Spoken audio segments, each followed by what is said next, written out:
So one of my most favorite speakers of all time is Dr. Richard Wright. And our next session after his talk will be the Q&A session, so please stay for that. I think we've got a lot of very practical questions for you. Dr. Wright was born in Chicago, the second of 6 children of an FBI agent. He was an Eagle Scout and excelled as a student. In high school, he did basic neurobiology research at NASA and presented his results at a national meeting at the age of 17. He was National Merit Scholar and went to the College of Creative Studies at the University of California, Santa Barbara, where he took the most number of credits per quarter ever completed by a student at the University of California, 33 units per quarter, and graduated with high honors after 2.5 years.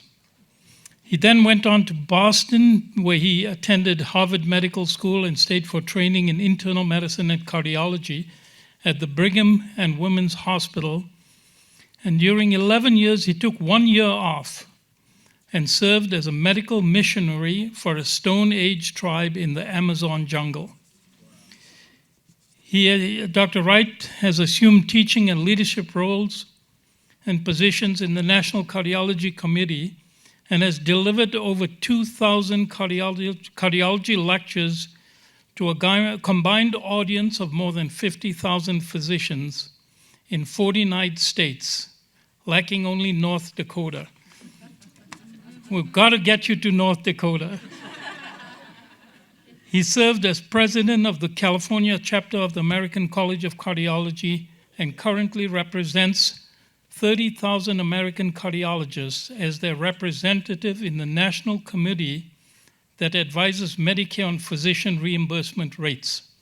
In fact, he came in late last night after a Medicare meeting and some very new information that hopefully he can share with us.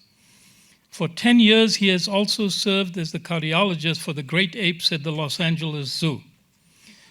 Dr. Wright now resides in Brentwood with his love, Sally, and Sally has joined us this year again. He's currently chairman of the board of Pacific Heart Institute in Santa Monica, and as I said, one of my most favorite speakers of all time, and he's been kind to come every single year. Richard.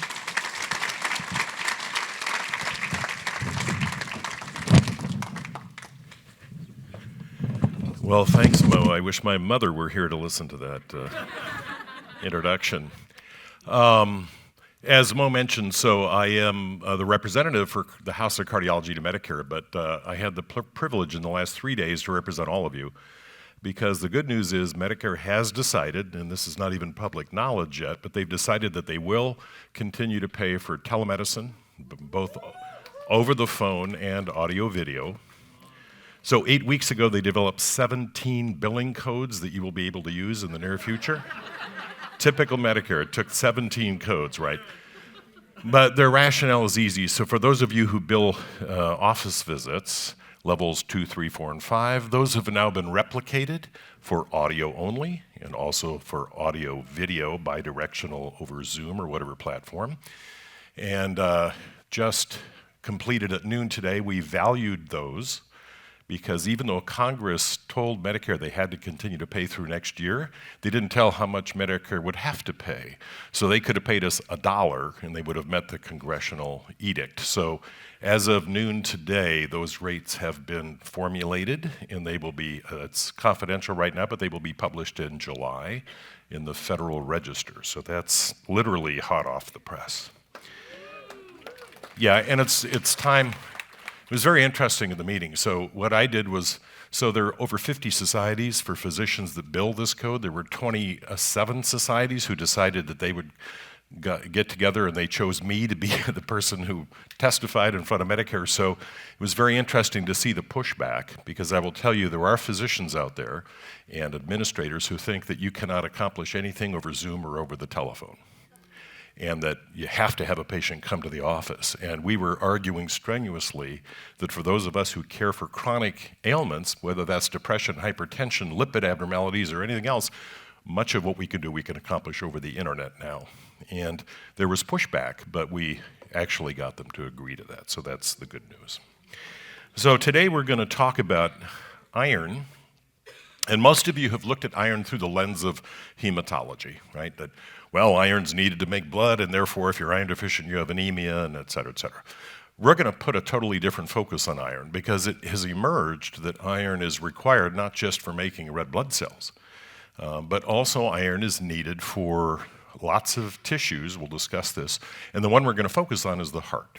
The heart's a muscle. Muscle needs iron to work. And there are emerging and new data that tell us that one of the pivotal problems in heart failure, and it turns out it's heart failure of all types, whether it's reduced ejection fraction, preserved EF, is that the iron within the heart dictates cardiac function, both squeeze and relaxation of the heart, and that a common theme of many of these heart failure patients is that they actually have low iron levels in the heart, and that leads to dysfunction. So I'm hoping in the time allocated to me that I can convince you that that's the case. These are my disclosures. Not a single one of these has anything to do with iron. Okay, there are nothing here.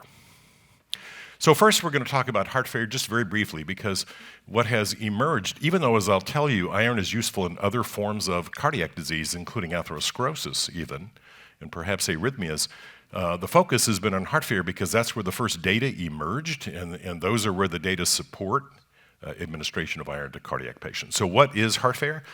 As one of the authors of the guidelines for heart failure, we literally spent months trying to decide what is heart failure. And like any syndrome, it's very difficult actually to put down on paper what is heart failure. So in the broadest sense of the word, heart failure, no matter what the etiology, it's not a disease. That's why there's no single test. You can't, if somebody says, do I have diabetes? It's pretty simple, right? You don't need that many tests to decide yay or nay, even though it's a continuum and at some point you draw a line in the sand. But for heart failure, it's different. It's a syndrome. So you have to come up with some loose definition. So there's no definitive test. But what heart failure is when the heart doesn't do its job. And what's the job of the heart? The job of the heart is to deliver blood at a certain volume, at a certain pressure, and it has to accomplish that without flooding the lungs or leading to flooding of the body, right? That, in a nutshell, is what the heart failure syndrome is. Now, for those of us in the trenches, and I see patients every day, usually there's some objective evidence of something that we can put our finger on, be that with an echo or a cardiac cath or nuclear studies or blood tests. So usually there's some objective evidence.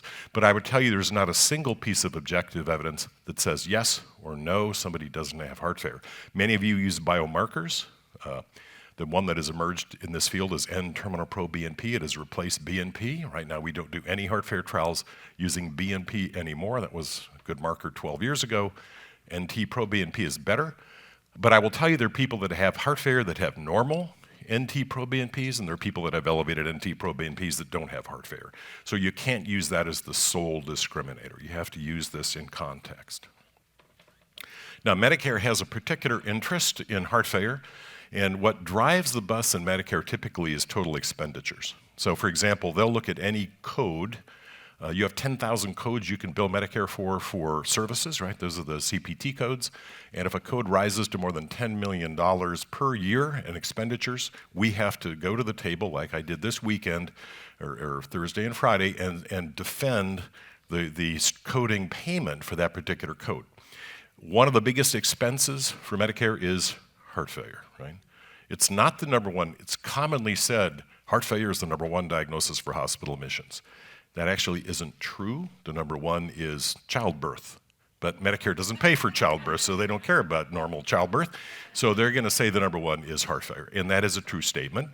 And we were doing, as you can look at this graph, we were doing a good job at reducing heart failure deaths. This is death on this slide over the years.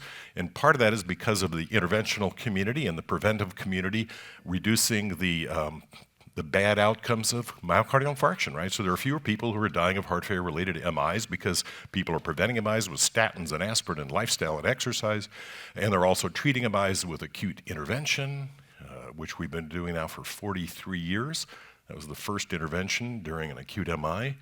We've come a long way since then. But notice that the curve has ticked up. And the reason is because if you don't die of a heart attack, you're going to live longer. And when you live longer, you develop heart failure of the elderly, which is more preserved ejection fraction heart failure. So this problem is not going to go away. The better job you and I do, the more heart failure patients there will be, because they're mostly people in their 70s, 80s, and 90s now. And that's why the curve is ticking up and why the expenses have gone up. So if you look at, this is annual cost per patient per year, was a diagnosis of heart failure on the left, or diabetes, the next two bars, a cancer patient or MI. It turns out that a heart failure patient costs Medicare a lot more money than a cancer patient or a diabetic. In fact, it's more than diabetes plus cancer combined. So this is why there's this big emphasis with big institutions like CMS, right? And CMS pays for half of all the medical care in the United States, so they have an interest in this, and they want to reduce the cost. And you can see the cost went up 23% in recent years. So this, again, is something that's not going to go away. However, the good news is, the blue is the total cost, the orange is the inpatient hospital cost, which is where most of the focus has been. But it turns out if you use the medicines and approaches, like we're going to talk about in a minute, you can reduce the burden economically, both to the patient and to society as a whole. And after all, it's your tax dollars that are paying the Medicaid and Medicare care for these patients. So we should all have an interest, both maybe for our own care, our relatives' care, our patients, but also for society in general. And it turns out that if you do lifestyle issues and medications, you will reduce the two most expensive, which are the inpatient costs and emergency visits combined with office visits, et cetera. And there are many, many ways to do this. This is sort of a chronologic, right? Digitalis has been around for over 200 years. Still has a role, although less of a role, with modern medicines. Most of these medicines were not developed for heart failure. They were developed for other things. And then they were found to be useful. And if you go down this list, renin-angiotensin modulators, right, coming from the Brazilian pit vipers, venom and found to lower blood pressure, and then later found to help heart failure and kidney dysfunction. The beta blockers originally designed to lower heart rate and reduce angina, but then found to be cornerstone therapy for reduced EF heart failure. Similarly, the mineralocorticoid receptor antagonists, the first being spironolactone, and then since then eplerenone and finerenone, drugs that were meant to be antihypertensive but have ancillary benefits, including in heart failure.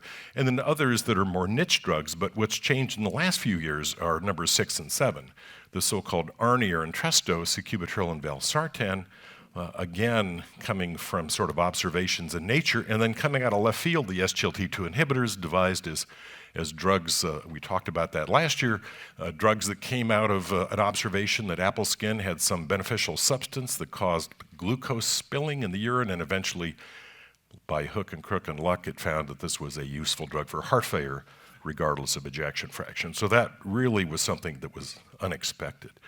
All of these are useful in certain patients. Some of them are important than others. Right now, they're considered the core four. This is the standard metric that's used across the society. So I oversee heart failure for 52 hospitals in the Providence system, mostly in the West Coast. And our metric for are you doing a good job with heart failure is, are these people, particularly with reduced EF heart failure, are they on a beta blocker, are they on a renin-angiotensin modulator, are they on a mineralocorticoid receptor antagonist and an SGLT2 inhibitor? But we can do better than that.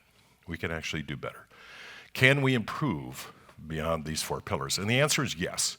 And there are little things that have emerged, and we're going to focus on one of those today, iron replacement. But there are devices. There's improving, for people with chronic left bundle branch block, there's firm evidence that you can improve cardiac performance, even if they have lots of PVCs, which causes dysynchrony of the heart, malcontraction of the heart.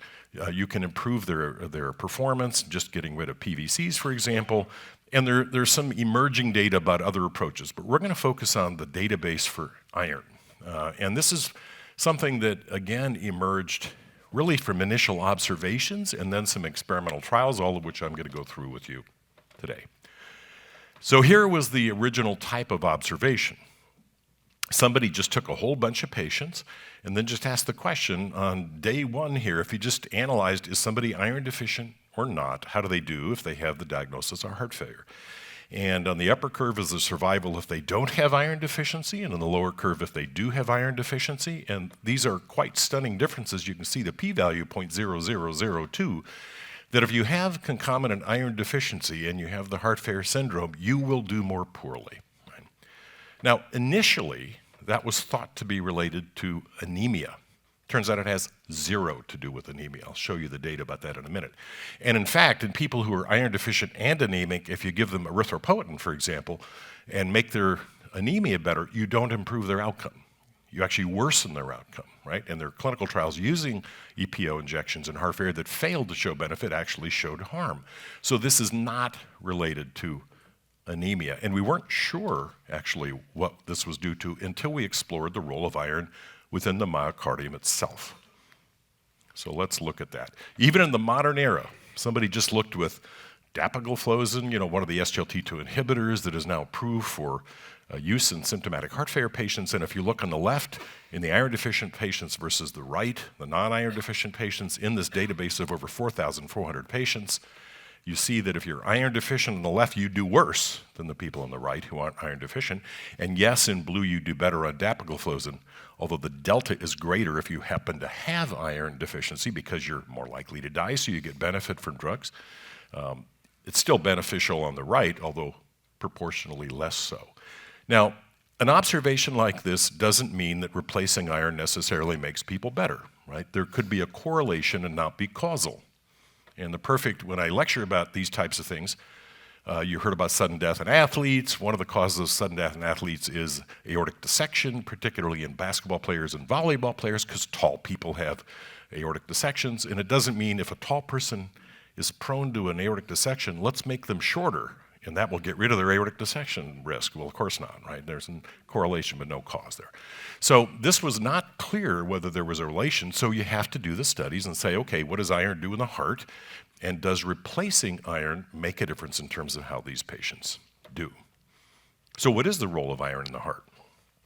Well, iron turns out to be very important. It's common in the entire universe. It's the fourth most common element. It's number 26, as you can see, in the periodic table. And in the body, we don't have a lot of iron. I mean, think about if you weigh 70 kilograms, 4.5 of your 70 kilograms, only 4.5 grams is iron. So we don't have a lot of iron in our body unless you have hemochromatosis, in which you overabsorb iron, and then you have iron toxicity. Most of this iron resides in the blood pool, and that's where we were led a little we were led astray because we were focusing on hemoglobin and the role of iron, which admittedly is important for that. There is some in storage sites. About a third of all the iron in your body currently is stored, places like the liver and the bone marrow, and 1%, only 1% is used in cells. But it turns out that 1% is crucial for cell function because a lot of enzymes require iron to do their job. The other problem with iron is incredibly toxic and reactive, and that's because it has the ability to rust, if you will, or oxidize. And in fact, if you have pure iron and you expose it to air, it spontaneously burns, it ignites. And it's potentially very toxic to cells. So it turns out the cells have evolved to have ways to keep iron in check, make sure it's bound appropriately so that you don't have this iron toxicity. But iron is actually used to kill cells, right? You've all heard of apoptosis. Well, there's another form of programmed cell death in which iron is put into a cell on purpose to kill the cell. And it turns out, I'll show you in a minute, that you also have substances that kill bacteria using iron because iron is equally toxic potentially to bacteria. So there is this thing, and this is where it overlaps with atherosclerosis. This is a brand new concept called ferroptosis, in which iron is utilized combined with lipids in the cell to actually cause programmed cell death. And in the last 2 years, there's evidence that's emerged that's one of the causes that leads to progression of atherosclerosis. And we don't have time to go in that in detail, but just be aware that iron can be toxic, either for good or for bad use. Iron exists in multiple different states just because of its physical chemical characteristics.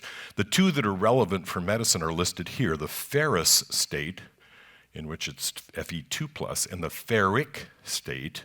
And of course, you know this because you can prescribe, ferrous sulfate or et cetera. These are handled differently in the body, and that actually comes into play as we discuss metabolism and absorption of iron. And as I said, it's required for many enzymes and proteins. Here's one, and many of you may not be aware. So a nursing mother we all know that infants don't have yet an immune system. How is it that they don't all get sick? Well, it turns out in colostrum and in breast milk, this substance, lactoferrin, is in high abundance, and the free iron in the mother's milk in lactoferrin confers immunity to the baby because the free iron kills bacteria. And this is one of the main ways that the mother can transmit. Everybody thought it was antibodies, and it is some antibodies, but it's actually lactoferrin that's the main one. Right? And of course, hemoglobin, which is what most people have focused on. Right? That's where most of the iron resides, and it is true, hemoglobin is needed to transport oxygen, and iron is necessary for that. That isn't where we're going to focus, though. We're going to focus on iron in the heart. So let's walk through how iron is absorbed and distributed. In the average American diet, there's about 10 milligrams of iron, and you absorb between 10 and 20% of that on average. Now, if you're a hemochromatosis patient, you're going to absorb more. That's why hemochromatotic patients get iron overloaded to their detriment, right? Liver disease and heart disease and other things. So if you take in 10, you're going to absorb 1 or 2 milligrams. That 1 or 2 milligrams can then, assuming the slide, whoops, let's go back one. Okay, so that 1 or 2 milligrams is absorbed, and some goes to the bone marrow where red cells are made. They're listed as erythropoiesis, and indeed a lot of it is circulating in your red blood cells, and during their lifespan they have that iron in them until they die, and then the iron is reprocessed. Iron is processed mainly through the liver, and it turns out the main organ to manage iron levels is your liver. And like a lot of things, right? The main cholesterol organ of the body is your liver because that's where LDL particles are made. And it's interesting that as a cardiologist, a lot of my focus in terms of medicines is on the liver. But that is the chemical factory of the body. Okay? And then the kidney plays a role here too. And those of you who take care of kidney failure patients know that anemia is a common concomitant of that. And that has a lot to do with iron absorption, iron metabolism because of feedback loops, some of which we'll talk about in a minute. But the main character here is the liver sending a signal when there's enough iron in the body to tell the gut not to absorb any more iron. And that comes into play when you have an iron deficient patient and you want to decide how to give them iron. We'll talk about how to do that because there's a feedback loop here that if you give more iron, you turn off iron absorption. And that may not be what you want to do in a person who's iron deficient. And that is through a molecule called hepcidin. And hepcidin is the important molecule listed over here on the left. So when the liver senses that there's enough iron, it very quickly, iron is absorbed in the duodenum. So if you give oral iron, within an hour, already the hepcidin levels go up in the bloodstream, telling the gut to turn off iron absorption because the body doesn't want to be overloaded with this toxic substance called iron. And it's absorbed through the duodenal cells, as listed over on the right here, through a certain pathway. There's a metallic DMT is a pathway that absorbs cations, dimetal cations, into the cell listed on the right, and then that cell can transport it into the bloodstream through a pathway called ferroportin. What's listed in H in the lower right is the hepcidin molecule, and it turns out hepcidin turns off the pathway immediately of transporting iron from the gut into the bloodstream. And that's the feedback loop that prevents us all from having iron overload. Turns out we used to think that was only in the liver. But all of these things that I've mentioned, the ferroportin, the DMT enzyme, exist in the heart as well, because the heart regulates its own iron levels. And that's important when we talk about heart failure in a moment. So here it is in a different cartoon. On the left is the normal person, right? You have dietary iron, you're 10 or 20 milligrams. The iron is typically in the ferric, but it turns out it can only be absorbed as ferrous, and it turns out there's a little metal transporter and an enzyme that converts the ferric to ferrous so that it can be absorbed, then eventually go into the bloodstream. So what's different about a heart failure patient? Well, it turns out everything is different about a heart failure patient. And some of them are listed on the right. So first of all, a lot of patients with heart failure have poor intake of nutrients. And in fact, there's been a big swing to saying maybe our patients, the reason they have cardiac arrest and other things is because they actually don't have enough caloric intake, and maybe their food choices are bad, as Dr. Kopecky was alluding to, but they actually have poor nutrition, and so they may actually lack dietary iron. That's one possibility. It turns out, though, that they also have impaired absorption, and the impaired absorption is several different places. For example, let's see, here on the right, in blue, it says edema. See that, right? So it turns out that there's edema of the gut, just like there's edema of your feet. And that's why is it that furosemide, when you give it orally, doesn't work very well, and you squirt it in the vein, it works like a champ? It's because it's not absorbed because of this barrier where the gut is swollen, essentially. That also interferes with iron absorption. And then listed up on the upper right, things like proton pump inhibitors. Turns out it's not the acid that is reduced by PPIs, but PPIs directly interfere with iron absorption because they affect the pathway that iron is absorbed directly, independent of the pH. Right? So there are many things that come into play, but the end result is that a lot of heart failure patients end up being iron deficient, mainly, though, because of that molecule that I mentioned before, hepcidin. This is a complicated diagram here, but for those of you who have an interest, if you have access to these types of things, what you see is that these elements exist in all sorts of cells, like macrophages, the heart, other forms of white blood cells, the gut, the muscle, okay? And hence this is replicated anywhere iron is useful. The cell has to prevent iron overload, but allow adequate amounts of iron so that the cell can do its function. So let's look at iron absorption with hepcidin. I mentioned a moment ago, if you give somebody iron, the liver senses that and immediately turns off additional iron absorption. Why is that relevant? Because if you give iron, let's say you're giving somebody ferrous gluconate or ferrous sulfate twice a day, it turns out you turn off iron absorption. And that's depicted in this slide where they look at, if you look at the iron levels achieved with once daily, whoops, let me go back here. On the left is the hepcidin blood level. Turns out when you give a single dose of iron, the blood level of this hepcidin that turns off iron absorption goes up tenfold. And hence, if you continue to give iron, you turn off iron absorption and you're stepping on your own shoelace. And what does that do? It means you're going to potentially have GI side effects with no more iron absorption. The higher the iron you go in the gut, the less is absorbed, but the more iron there is in the gut. And recent information tells us that iron in the gut alters the gut flora, and most of the side effects, GI side effects, are related to altering the gut flora because bacteria need iron, and sometimes the iron is toxic, it changes. It's like giving an antibiotic and altering the gut flora. Iron does the same thing. So if you give too much iron, you actually don't achieve any greater benefit.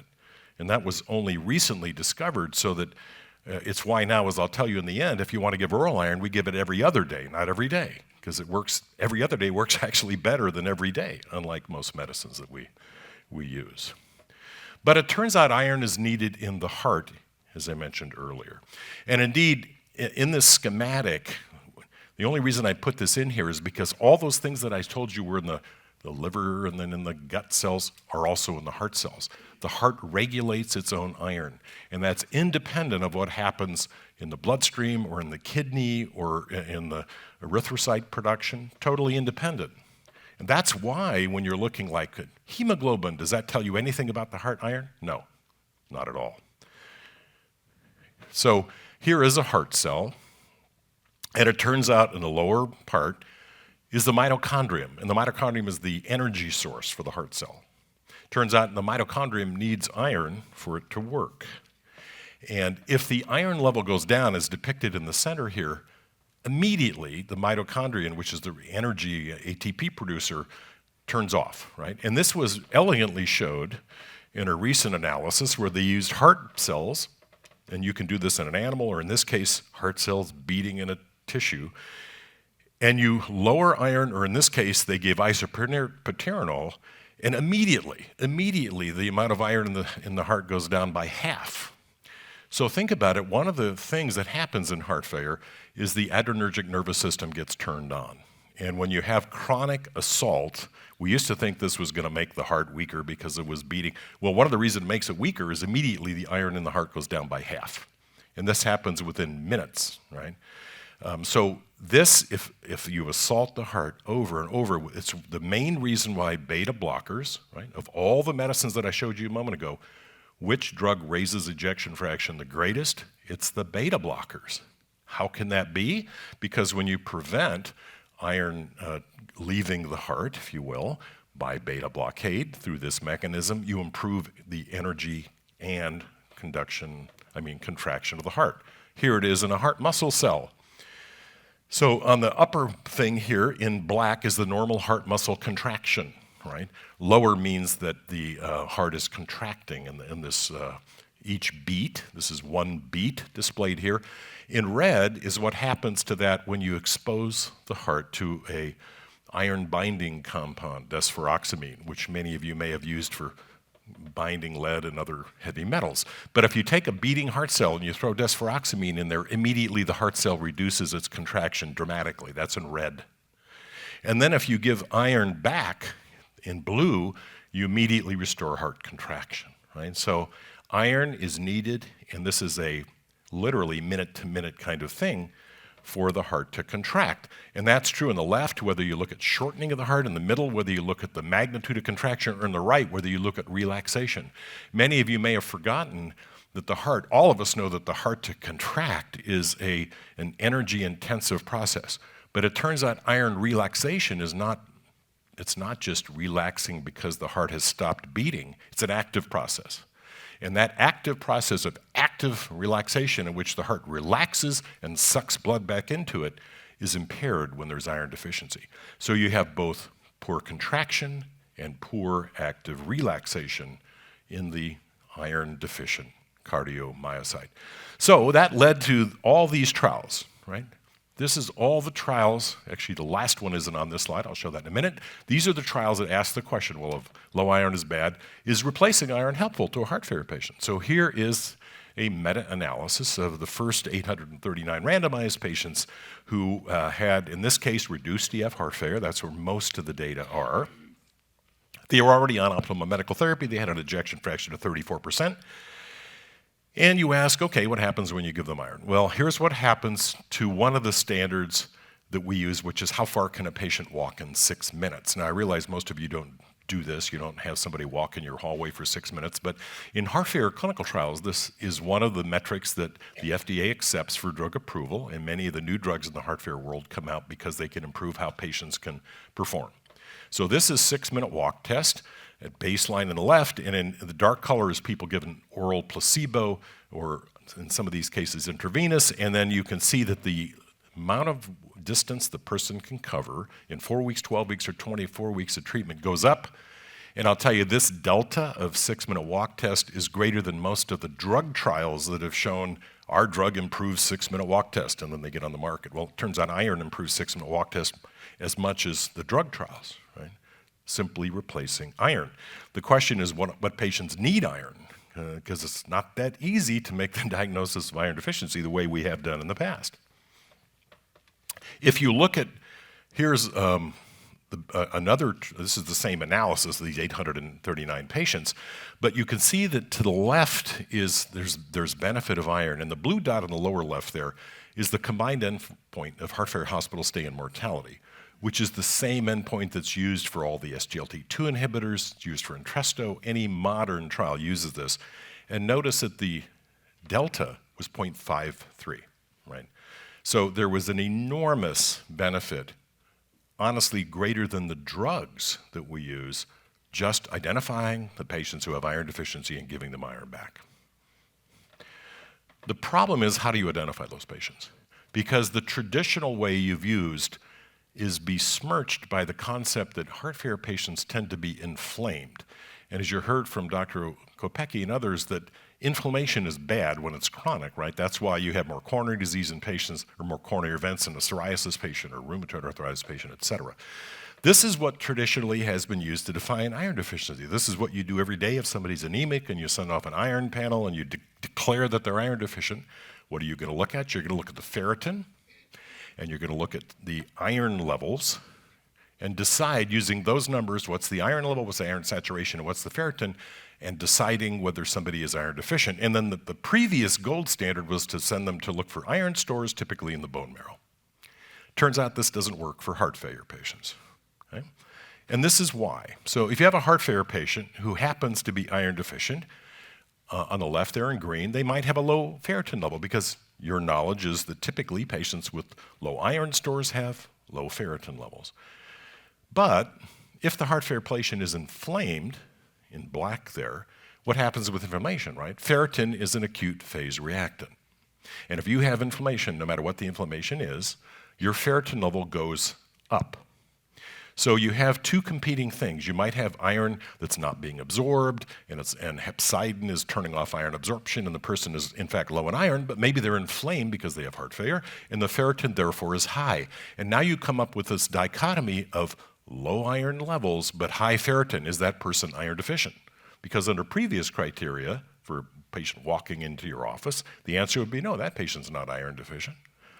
Well, it turns out the poor prognosis in trials of patients with reduced EF heart failure at least is not in people on the left who have low ferritin and low iron. It's people with low iron saturation and high ferritin levels.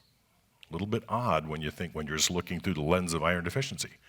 The risk of death is most predicted in heart failure if they have high ferritin, meaning they're inflamed, and a low iron saturation, meaning they probably are iron deficient, right?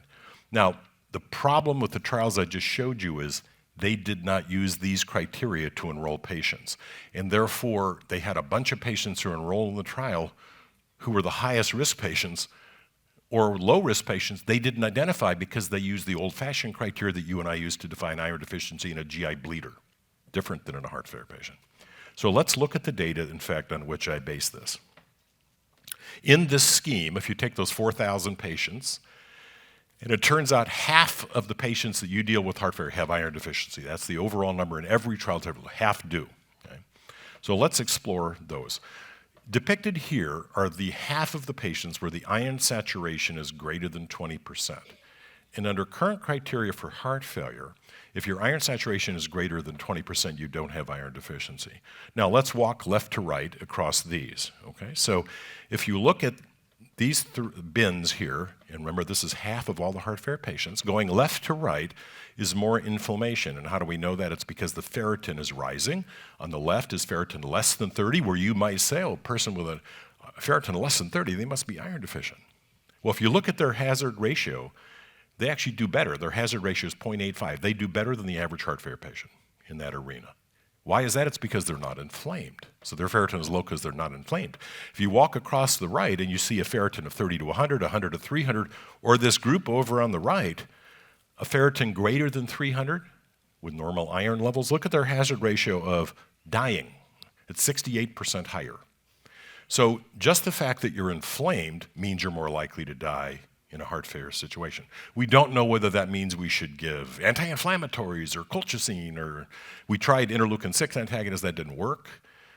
So we're not sure what to do, but at least you've identified a person, if they have a high ferritin, as being more likely to die. But look at the group that has low iron saturation, less than 20%. Okay? Now, it's true, if you look at the numbers here, they are a little more anemic. Their hemoglobin is in the 12s instead of in the 13s. But that's actually because of chronic disease anemia, right? We all know, and you heard, if you're cachectic, you're more likely to die. If you're anemic, you're more likely to die, but that's because the whole system is inflamed, and that's why you're a little bit anemic. Turns out anemia is well tolerated by cardiac patients because the blood becomes less viscous. When you have fewer red cells, it's easier for the blood to flow. And if you have somebody with a hemoglobin of 18 versus a hemoglobin of 10, the blood is so much more viscous when the hemoglobin is 18 that the heart has a much harder time pumping that blood around the body. That's why we don't want people, we use testosterone for heart failure, but we don't want to drive their hemoglobins above normal because the blood increasingly becomes viscous in a geometric fashion. So you want to have kind of a normal hemoglobin. These people admittedly have a little lower hemoglobin. But if you look left to right at the hazard ratio, lower left is 1.37, then 1.45, then 1.82. Yes, it's bad to be iron deficient. All those numbers are higher than the numbers above. So if you just do a line in the sand, iron saturation less than 20, you're more likely to die, and it's like 50% more likely to die. That's huge, right, compared to in most epidemiologic studies. But look at the group over on the right. It's a small group. But look at their hazard ratio of dying, 3.3 times higher. They're 330% more likely to die if they have low iron and if they're inflamed because their ferritin's greater than 300. Now, you might have thought if their ferritin's greater than 300, they're not iron deficient, and you might not have given them iron.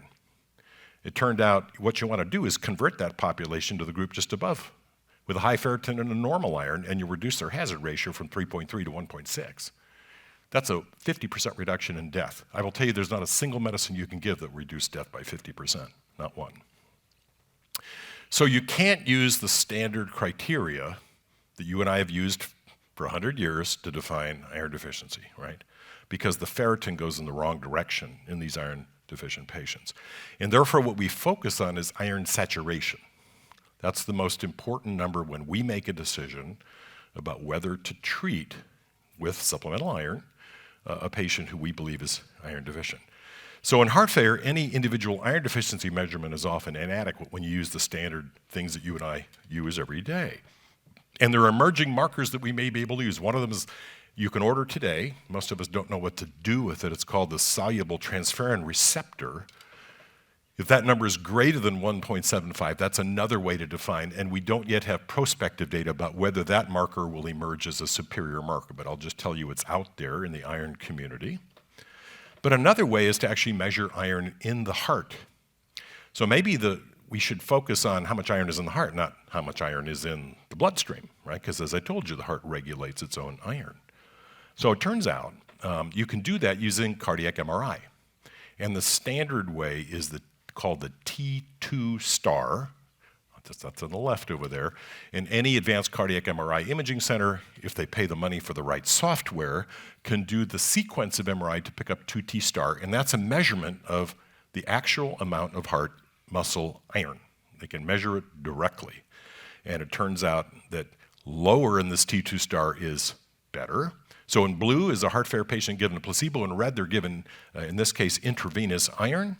And it turns out that if you do that, you can normalize the iron, and you can directly measure it by MRI. And then it doesn't matter what their iron saturation, their ferritin, and all that stuff is. It's just that doing serial MRIs is really expensive, right? So you can do this to validate, but except in clinical research trials like this, nobody's doing serial MRIs to measure cardiac MR and cardiac iron. Maybe we should, but right now, we're not, but it's out there. Nevertheless, this is the largest trial, just published in the last 6 months, in which 1,100 patients who had a relatively low ejection fraction were randomly assigned to intravenous iron or not, and you can see in red they had fewer events if they were given intravenous iron compared to blue. But I'll caution you, in this trial, a lot of people would not meet the criteria for iron deficiency that I just mentioned, because before this knowledge was known, they enrolled people using the same criteria we use for iron deficiency anemia due to GI bleeding. So I haven't seen the data parsed out into people who truly had low iron levels. My expectation would be the curves would even be more divergent in favor of iron. So how do we replace iron? Well, you give oral iron. That's a good try. Usually we give it once a day, but only every other day. And does it matter whether it's ferrous sulfate versus gluconate? The clinical trials have not shown that there's a huge difference in which iron preparation you use. So I would use an inexpensive oral iron. Sometimes patients will claim that they're better tolerant of one than the other, but I'll tell you part of that claim is because we previously were overdosing people with oral iron, causing direct both the bacteria in the gut and direct effects on the heart, thinking we would have more iron absorbed if we gave more iron, and that turned out to be wrong, right? But intravenous iron is often needed because, as I mentioned, these inflamed heart failure patients don't absorb the iron very well. There was one clinical trial where they gave oral iron and showed that they didn't affect iron at all in decompensated heart failure patients. Nobody absorbed it well enough. And that's why if you came to our clinic, we're giving people IV iron almost every day in the heart failure clinic because they don't absorb the oral iron well. And usually what they do is they come in for their Ferrolacet or whatever brand of intravenous iron you're using, and we generally would give an infusion. If they're in the hospital, you can do it every day, which we do for heart failure patients that are hospitalized. But in the outpatient arena, we give an infusion every week, generally over 20 minutes, and we do that, for example, with 4 infusions. And what do we chase? We chase the iron saturation, and we want to get it normalized. Usually after You've made up the iron deficit. The iron saturation will go up to the mid-20s, which is typically where we aim for. We want it above 20. Usually we get to 24 or 25% iron saturation. And I will tell you, if you do that, the patients feel better and do better, and they feel better right away. Right? There's not a lag time. Remember, when you put somebody on a beta blocker with low EF, it takes 12 weeks for them to get better. The patient feels better in the first week or two after you've given them intravenous iron. And sometimes, because they have chronic heart failure, we'll normalize them, and then 6 months later, 9 months later, 12 months later, their iron levels drift back down, and we have to repeat what we did a year ago. Again, because they're not, maybe it's poor oral iron absorption. Maybe we should continue to give those people, and we often do, oral iron every other day. But it turns out that some of these people, even when you give them oral iron every other day, they still drift down without bleeding. They're not anemic usually, they just have low iron. So often it's the case in the last few years where people will need additional IV iron. Now, what about vitamin C? I commonly hear people, oh, you got to take vitamin C. Turns out, look up the evidence for vitamin C. Does it improve absorption? And the answer is not really.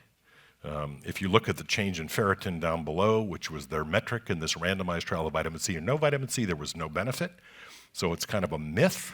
It was thought that vitamin C was doing this because vitamin C is, after all, ascorbic acid. And if you have more acid, you might absorb more iron because of the duodenal issues.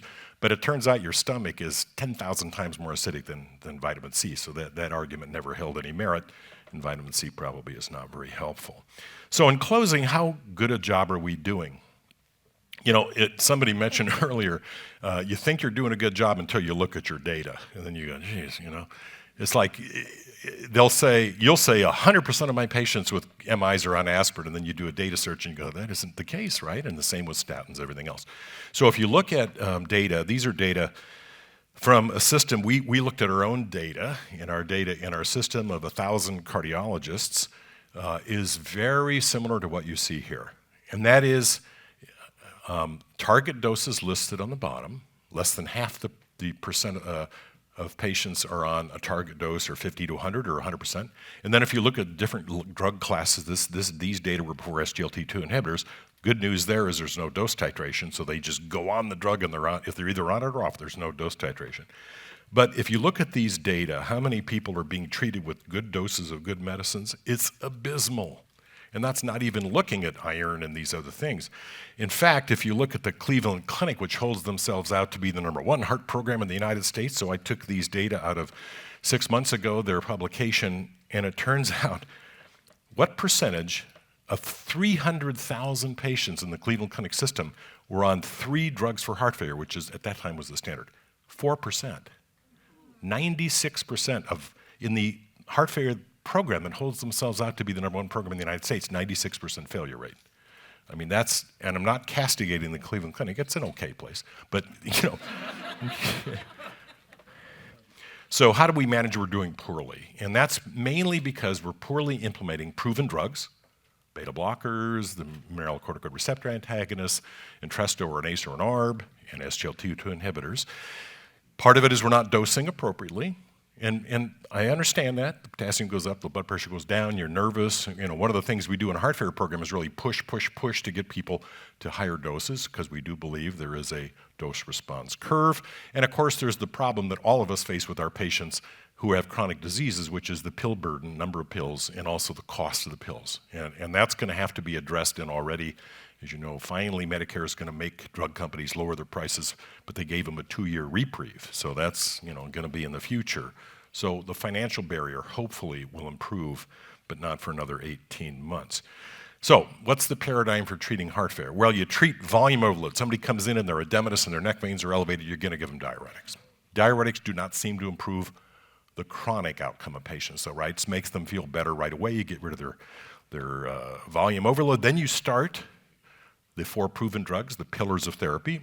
The current 2 best, because they have the most evidence and the broadest range of ejection fractions, are the SGLT2 inhibitor class, which everybody should be on if they have heart failure syndrome, and sacubitril valsartan, which is Entresto, which beats the ACEs and the ARBs.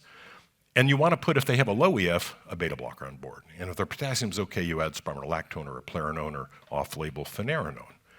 And then you can do these other things. That's the niche that we do in a heart failure program, which is to figure out, okay, what else can we do? I've just shown you one way that you could do easily, which is to normalize iron and make people feel better. So I thank you very much for your time. I look forward to your questions.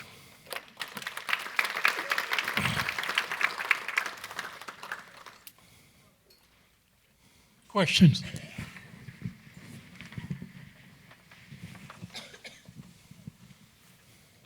I had a question, just a little confusion about mortality benefit then. If you rank them by number 1 through 5. You mean for heart failure therapy? So he's asking, if you had to prioritize, right, how do you prioritize? So for reduced EF heart failure, the most important are beta blockers, by far. And the trick there is to get the resting heart rate. Now, the data that showed this, most of us, when we look at heart rate, we look at what the MA or the person accrues on their own, of what their heart, when they're doing vital signs, and maybe that comes off the blood pressure cuff. It turns out the data are based on EKGs. And there's an important distinction there, because when a person first walks into your office and somebody takes their blood pressure and heart rate, it's higher. When they lay down and they get leads put on, the heart rate drops. And that has been shown in our own internal data. So it's based on an EKG, but you want to get the heart rate at rest on an EKG below 70. 60 is the sweet spot.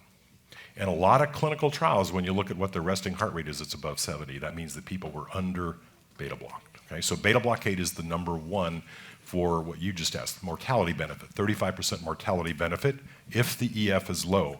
Now, if the EF is above 40, 45, the benefit for beta blockers dissipates. And in fact, there is no proven benefit in the other half of patients with preserved EF heart failure. So in that group, the most important drugs are an SGLT2 inhibitor, and usually in the US, that's DAPA or empagliflozin, 10 milligrams a day, once a day. That's the only dose you need there. And Entresto, right? Although there's one little thing about Entresto in the database. It worked really well in women. It didn't work in men. We're not sure if that's real or was just an artifact, but the trial was thousands of patients, so I'll just tell you that's out there. Then the other drugs, mineralocorticoid receptor antagonist, really good evidence with lower EF, a little less as you go higher. But the most important would be beta blocker for low EF, SGLT2 inhibitor for everybody, and then your decision based on potassium levels and blood pressure about the other drugs.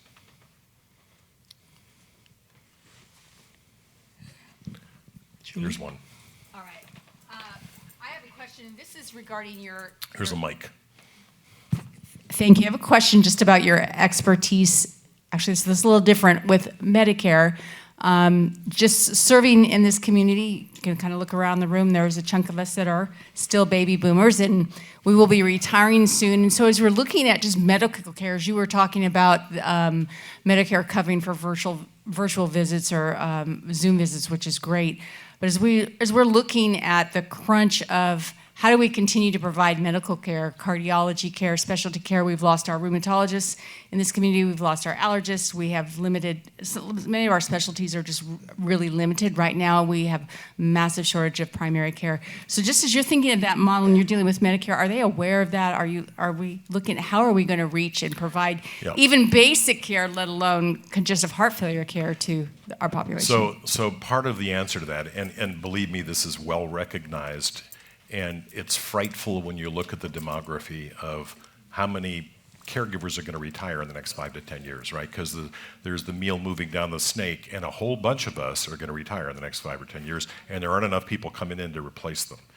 So one of the reasons I think that they've awakened and decided to pay for virtual care is what you alluded to, and that's the maldistribution, particularly of specialists in rural communities, right?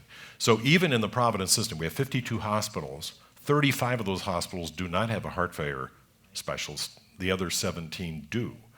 And when we looked at our own internal data, the hospitals that don't have a heart failure specialist do worse on the heart failure metrics than the people who do. We can't mint more heart failure experts. So one of the reasons we're pushing for virtual is to allow access to niche specialties that may not, from a cost and demographic perspective, you can't put a heart failure expert in Elko, Nevada. It's just not going to work, right? But a person in Elko can get on the internet and beam down to Vegas or LA and get expertise. So one answer is going to be virtual. The other is there's a lot of emphasis on artificial intelligence augmenting, not replacing physicians. And there are a ton of startup companies that there to do that. A third is that with better, I'll call it proteomics, we hope to be able to find out which patients are we wasting our time putting them on that drug and this drug and that drug to get rid of some of the excess use of medicines that may not be beneficial. And that's all driven by the cost. So we do genetic testing on 100% of our cardiomyopathy patients. It used to cost us over $10,000 to do that. Now it's $249. Right now, you can do a proteomic analysis of 4,400 proteins in the bloodstream with a little toaster-sized box in your office and put a thing in there, and it gives you. Now, part of the problem is what are you going to do when I tell you there are 4,400 proteins? I mean, it's like computationally, it's impossible. That's where artificial intelligence will help us. And that may actually make it more cost effective. So I'll tell you a perfect example. I run our hypertrophic cardiomyopathy clinic. It's not that easy sometimes to decide who has LVH due to something else, who has hypertrophic cardiomyopathy. Well, there was just a paper about using proteomic analysis with a coefficient correlation of 0.95, that all you can do is a blood test and detect who has hypertrophic cardiomyopathy, and that's a lot cheaper than doing a cardiac MRI or a cardiac cath or even an echocardiogram. So technology may help us. Okay. Other questions? Yes. Great. Well, thanks very much, and One remember, more we are question. going to have the session. We're going to here in have a the minute. session. One more question, though. Go ahead. Sorry, Yeah. I just had a quick question about, you didn't mention anything about serum iron, right? It's all about the iron saturation is what we're going for, and the, anemia of chronic disease, the ferritin's going to skyrocket as an acute phase reactant, but... Yeah. Ferritin obviously is subject to, you get pneumonia, whatever, your ferritin's going to go up. But what you'll find in a lot of these heart failure patients is they have a higher than normal ferritin. And if their ferritin is above 100, in a lot of these clinical trials, if somebody's ferritin was above 100, they were deemed not iron deficient. Big mistake, right? Because you can have an iron saturation of 12% and a ferritin of 200, you're iron deficient. The reason you're ferritin 200 is because you're inflamed. So in those clinical trials, half the population that was enrolled probably weren't iron deficient, and therefore, would you expect iron in a normal, so it's an issue. So focus on iron saturation for the heart failure population. What about the plasma iron, I guess, was my question, versus the iron saturation? So the iron Typically saturation is a better marker than the iron level. Okay. There are data in those trials. So iron level does help, but the iron saturation is a little better.